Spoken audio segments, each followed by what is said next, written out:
arbitre ba day sifflé waaw sifflé na Ndefleng ak tey mu neex ña ngay lëwatoo Ndefleng fàq kal wañ daan waaw ba ci suuf kenn du ko dindi Ndefleng fàq na moomu daan maa la ko waxoon naa la ko. di sant Ndefleng bu baax di ñaanal sama papa jàmm ak waa Pikine gis nga ñii ñoo waroon teg lu métti dama doon entraîné bay wàccu dama doon contact ba xoox li ma liggéey wóor na la xajuma ci kaw kii barke Ahmadou Bamba non kii bëriwul ñoom dañuy wax ne def xeexkat la ndax ko bàyyi am yëpp presque xaaj bi ak kaaw la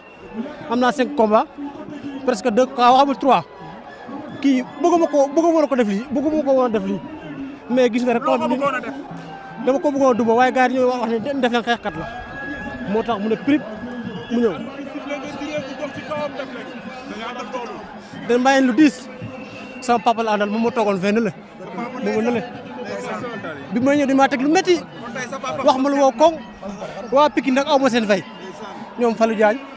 ñoom Mamou Sarr sama mag Ibrahima Ndiaye sama benn grand bu nekk côté Gambie Lamine Diouf